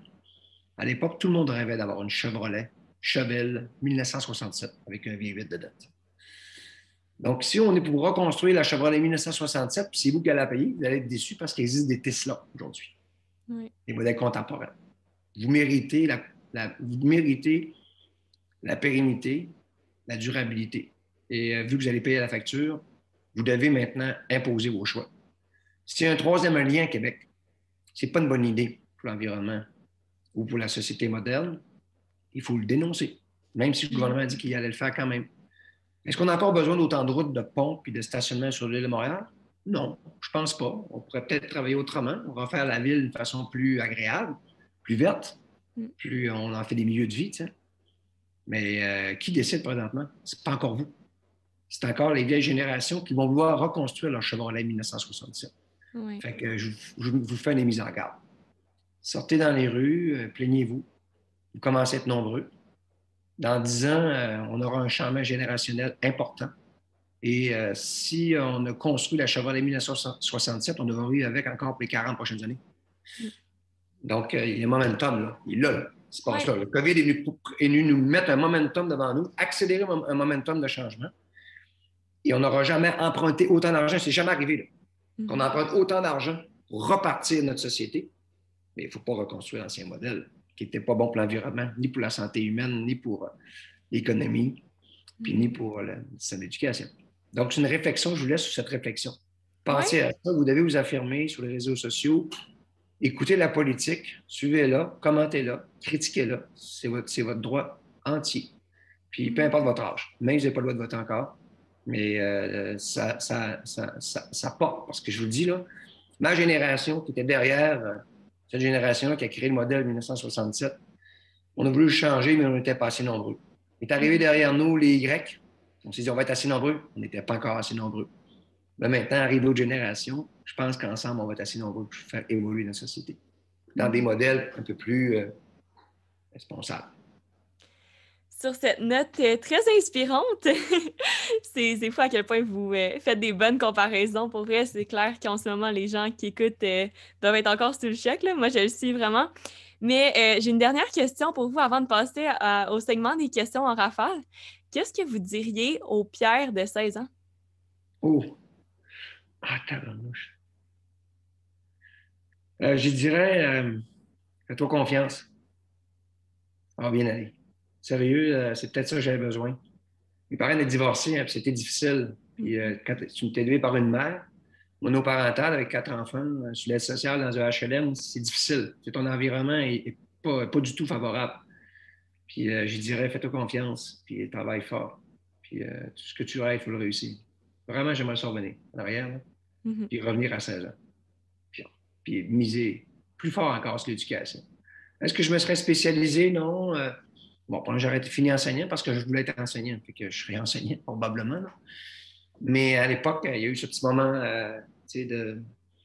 où je sentais que je n'étais pas capable, puis je ne pouvais pas, puis je ne pouvais pas réussir, puis c'était pas pour moi. T'sais. Comme la plupart des jeunes, on arrive à ce moment-là. Puis c'était faux, là. C'était totalement faux. Vous en êtes la preuve vivante aujourd'hui. Ah oui, c'est vraiment. Tu sais, quand j'ai reçu mon premier doctorat à l'université de Chicoutimi, à l'UQAC, le recteur, à côté de moi, il y avait Jacinthe Côté, la présidente de Rio Tinto, Alcan. De l'autre côté, il y avait Monique Leroux, présidente de Desjardins. On était 3 qui recevaient des doctorats. Donc, eux ont fait leur discours avant moi. Écoute, il y avait des études, puis il y avait joué du piano, puis ce que tu veux. Donc, moi, il faut que je fasse mon discours. Moi, je ne lis jamais. C'est tout le temps avec mon cœur. J'ai remercié le recteur. J'ai dit, monsieur le recteur, merci pour ce doctorat. Vous savez, là, dans la salle, il y avait peut-être 2000 personnes. Puis il y avait des serveurs qui servaient les gens. Tu sais. J'ai dit, je ne sais pas si vous le réalisez, mais vous venez de donner un doctorat à un mécanicien automobile. Puis devant moi, il y avait plein de gens qui allaient recevoir leur bac, puis leur maîtrise, puis leur doctorat. Là, je vous dis merci d'avoir reconnu tous les efforts que j'avais faits pour la CIDO Atlantique. Mais aujourd'hui, vous devez remettre un doctorat en mécanicien automobile. Puis là, j'ai vu les serveurs c'était eux autres à qui je m'adressais. C'était les autres. Que même si tu es serveur, tu peux recevoir un doctorat un jour. C'est une reconnaissance de ta contribution sociétale dans un élément ou dans plusieurs éléments. Quand j'ai reçu de Sherbrooke, c'était le même discours, puis je l'ai même reçu de Kingston en Ontario. Les anglophones m'en ont donné un aussi, puis là, je vais recevoir un autre de l'Université d'Ottawa bientôt. Donc, les anglophones aussi reconnaissent notre contribution. Puis pourquoi tu l'acceptes? C'est pas pour le doctorat, là, ils ne sont même pas accrochés chez nous. Là. Ils sont dans la même boîte de carton. Ouais. C'est pour le discours. Le message qu'on livre. On continue à taper sur ce même clou. Tu as toujours le même clou. Puis tu le fais enfoncer. T'sais. Tranquillement, il avance. Puis il s'enfonce tout doucement. Puis tu sais, quand on fait une entrevue ensemble comme ça, puis c'est ces sujets-là qu'on parle, ben vous étiez cette génération-là qui était tout petit, puis là, vous êtes là, vous êtes adulte, secondaire 5, cégep l'année prochaine, tu es une influenceuse, et là, tout ça s'agrandit positivement. C'est juste du positif. D'abord, c'est pas de la bouchette, c'est des vraies affaires. Là. C'est des vraies choses publiques, intéressantes, qui devront changer, puis qu'il y a des gens qui vont l'entreprendre, puis qui vont continuer cette bataille que j'ai livrée, là, qui sera probablement vous tous, là, les prochaines générations, là, en vous disant, soyez là, on a besoin. Tu ne peux pas être seul là-dedans. Vraiment, puis je pense que c'est super important de donner le micro justement aux gens qui, comme vous, ont un vrai message à livrer, un message d'espoir aux jeunes, parce que j'ai l'impression que plusieurs considèrent que les jeunes sont juste sur leur selle, puis qu'ils n'ont pas de potentiel ou quoi que ce soit. C'est beaucoup ce que je perçois, puis je trouve ça triste parce qu'au contraire, il y a une belle facette à tout ça, puis vous le représentez bien, là. Oui, totalement. Le téléphone, c'est une machine. Moi, j'aurais pas eu ça, là. Jamais qu'on aurait pu développer le grand défi. L'iPhone est né en même temps que nous. Là. Quand ils ont sorti l'iPhone, on commençait à Grand Défi Pierre Lavoie. Ça, c'était mon outil de communication là, incroyable. C'était une machine de guerre à être capable de communiquer, faire des appels conférences. Si on n'aurait pas eu ça, là, on ne serait jamais rendu là aujourd'hui. Donc, c'est l'avancement technologique. Regarde la recherche sur la génétique. sais, l'ARN, bon, l'ARN, c'est messager. Mais justement, ça a pris du temps avec, de faire accepter ces fameux vaccins. Parce que, ah non, la recherche, non, il est très conservateur sur les anciens vaccins. Non, les autres, il y avait déjà la technologie, puis ils ont, ils ont eu de la misère. Mais le COVID est arrivé, ils ont dit, OK, allez-y. Ça prend 3 semaines de créer un vaccin. Tu as un virus qui arrive, là, un nouveau virus qui arrive, le génome au complet, ça prend. Séquencer le génome au complet, ça prend une semaine. Une fois qu'ils connaissent la séquence, ils prennent un bout d'ADN, l'ARN, clac, ils créent un vaccin avec, puis tu te le donnes. C'est immunisé. C'est 3 semaines que formidable. ça prend. Il faut juste la capacité de le distribuer dans le monde. Là. Hey, avant, ça prenait 3 ans, Oui. 3 semaines. Merci aux technologies, à la génétique, où on nous disait non, c'est dangereux la génétique, l'assurabilité, l'employabilité, on veut faire de l'eugénisme, du nazisme, et des races parfaites. J'ai tout vécu ça dans la génétique, moi, là, quand j'ai proposé des dépistage génétique populationnel. Là. J'ai vu tous ces gens qui s'objectaient, c'était des gens brillants. Là. Il y avait peur. C'est la Merci à la crainte. génétique. Merci à la génétique, ils nous ont sauvé le derrière, sa planète. Mm-hmm. On a un vaccin, on a 3, 4 vaccins, mais il y en a 7 vaccins. Un an. Je pense qu'il y a une grande partie aussi qui est due à l'information de la population. Juste avec la COVID, au début, tout le monde était tellement craintif parce qu'on n'en savait pas encore beaucoup sur un nouveau virus qui nous faisait peur. Mais maintenant, avec la deuxième, troisième vague, on sait mieux comment se préparer. Puis là, les cas commencent à rebaisser déjà, donc c'est juste vraiment prometteur. Puis sans la technologie, on n'aurait jamais les réussi tests à faire ça. rapides, le repérage, le passeport, ton passeport biologique. Là. Arrête de niaiser. Arrête-le ça, t'es vacciné, mets ça sur ton téléphone, puis je peux rentrer partout. T'es pas vacciné, tu rentres pas, c'est tout. Fais-toi vacciner ou pas. Si tu veux pas te faire vacciner, pas de trouble, tu auras des contraintes. Hein. Quand tu vas dans le sud, puis il y a malaria, ça, faut que tu te fasses vacciner. Tu veux pas te faire vacciner, tu rentres pas dans le pays. Fais-toi vacciner, tu rentres dans le pays, c'est comme ça. Il faut vivre avec ça. Là. Puis d'ailleurs, grâce au COVID, c'est la première fois en 40 ans que les urgences étaient vides cette année. Absolument, le temps des fêtes, là, les urgences sont pleines. Il y a de la gastro, il y a de l'influenza, il y a de la H1N1. Il n'y en a pas eu cette année. Pourquoi? Parce qu'on s'est lavé les mains. On a gardé un petit peu de distance. La prévention, ça marche. Là. Ça marche, la prévention. C'est fou à quel point ça fait une différence, en effet, puis on n'en fait pas assez là, sur tous les aspects de la société en général, mais en même temps, c'est tellement une pandémie. Une pandémie, c'est pas facile à gérer non plus, là, fait que je peux comprendre. Non. Mais... Et puis, écoute, je pense que les décisions gouvernementales, on ne ferait pas dans le bottine. Là. Puis, ils ont fait une super job. Il faut toujours regarder la moyenne au bâton. On fait toujours des erreurs, on en fait tous. Surtout dans l'incertitude. Dans le navire, il fait tempête, tu ne prends pas toujours la bonne direction. Tu penses que, puis après, tu espères que tu as pris les bonnes décisions. Il faut remercier ces gens qui passent presque 24 heures sur 24 depuis un an. À surveiller les données puis à nous conseiller. C'est tellement facile de critiquer. Oui. Sur ce, on va passer aux questions des segments en rafale, le segment des questions en rafale, en fait. Ça, c'est des questions qui proviennent des auditeurs du podcast, donc sur Instagram, qui nous posent des questions un peu farfelues des fois, des choses qu'ils veulent savoir sur vous, donc des sujets qu'on n'a peut-être pas abordés nécessairement au cours de notre discussion. C'est bon? Allons-y. Parfait. Donc, première question qui vient de Léa D. Quel a été votre défi professionnel ou personnel le plus exigeant dont vous êtes ressorti le plus gagnant? C'était justement de se transformer sur le web avec tous nos événements. De renouveler 5 programmes en quelques semaines sur le web pour rester vivant puis occuper nos dates. On n'avait aucune idée si ça allait fonctionner, puis c'était un grand succès. Super. Deuxième question, encore une fois de Léa D. La chose dont vous serez toujours reconnaissant? Le support des enseignants du Québec, qui ont été des partenaires pour nous avec les cubes énergie et les programmes qu'on a mis en place dans les écoles. Ils ont été des vecteurs incroyables. Je suis toujours reconnaissant envers l'éducation par envers ceux qui font l'éducation.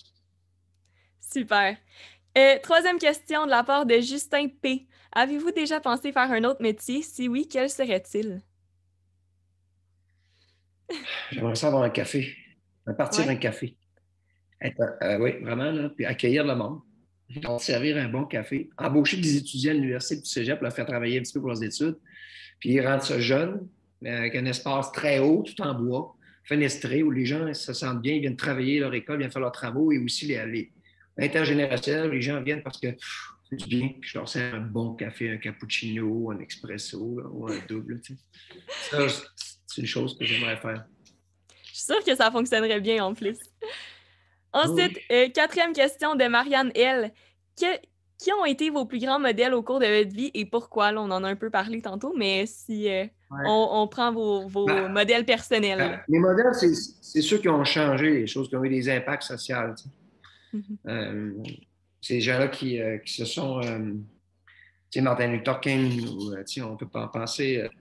Ma politicienne préférée, c'est Angela Merkel, la chancelière allemande. Ouais. C'est une femme extraordinaire. Tu sais, le geste qu'elle a posé quand elle a fait rentrer 1 million de Syriens. C'est les Allemands qui ont créé le génocide, puis qui ont voulu faire des races parfaites, qui accueillent 1 million de Syriens. Mm. Et, je trouvais qu'elle lançait tellement un message fort, là, parce que moi, j'ai lu beaucoup sur la guerre, Première Guerre mondiale, la Deuxième Guerre, surtout la première, mais surtout la deuxième. Là. Le pourquoi tout ça est arrivé, c'était quoi les enjeux. Puis pendant un an, j'ai comme fait une phobie là-dessus. J'ai tout regardé de t'épucher. Puis voir aujourd'hui que l'Allemagne est encore là, puis avec une approche beaucoup plus sociale, puis amène beaucoup de technologie puis de savoir. Maintenant, ce qui amène leur contribution, elle est positive. Donc oui, ces modèles-là, j'en ai plein. Là. C'est des grands leaders qui changent vraiment nos sociétés. Mhm. Dernière question, qui est de la part de mon enseignante d'éducation physique. J'ai dit que je vous parlais aujourd'hui, donc c'est une question spéciale qui vient d'elle. Donc, de la part de Geneviève Tardif, est-ce que vous allez participer au Ironman de Hawaï dans les prochaines années? Si oui, avez-vous un objectif précis? Oui, je vais y retourner dans 2 ans parce que je vais vraiment atteindre un âge où habituellement, on fléchit pas mal. Tu sais. Mhm. Et puis j'ai des objectifs personnels à atteindre. Je vais d'abord courir peut-être 2 marathons cette année pour voir si j'ai encore une genre de vitesse de base, puisque l'endurance, je l'ai encore, je sais. Puis si le marathon révèle que j'ai encore des bons temps, ben là, je m'en irai pour aller au championnat du monde. Essayer de gagner, bien entendu, champion du monde. Et peut-être battre un record qui n'a jamais été établi dans cette catégorie-là, là, qui est réalisable selon moi. Donc, mais c'est 2 ans de travail. J'y travaille présentement. Donc, je m'entraîne très fort. Oui, j'aimerais ça retourner à oui dans 2 ans pour Super! aller peut-être regagner nos titres. On vous le souhaite. D'après moi, vous êtes Merci. capable. On va y Avec travailler. les efforts puis la persévérance, là, comme on a parlé, Ouais. c'est sûr que vous allez être capable. Bon. Ben, Mais ça me fait plaisir. Hein?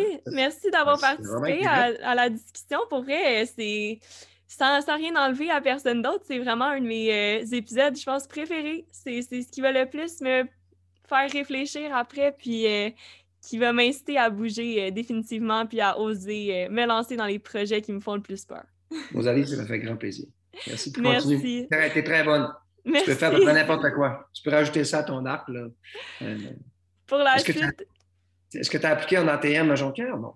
Non. non, mais je sais pas encore ce qui va m'attendre. Là. Je vais au cégep de Dawson l'année prochaine, Okay. mais en North-South Studies, qui est un programme sur l'engagement communautaire puis Génial. le droit international. Mais c'est sûr que les communications, je ferme jamais la porte à ce Non, domaine-là. tu vas être très bonne. Vois-tu, un mécanicien, ça peut faire aussi des communications. Fait que tu peux faire des communications dans n'importe quel métier. Tu vas être Pour bonne la là-dedans. suite, sinon, où est-ce qu'on peut vous suivre? Où est-ce qu'on peut vous suivre le Grand Défi Pierre Lavoie? Oui, je suis sur du Grand Défi Pierre Lavoie, sur le Facebook du Grand Défi. Puis moi, personnellement, je suis assez incognito hein, parce que j'essaie de rester un petit peu plus privé, mais c'est par le Grand Défi qu'on peut suivre un peu mes affaires. Là. Super. Donc, merci. Je vous souhaite une bonne fin de soirée. Merci, c'est agréable. Merci Bye pour vos bye. beaux mots.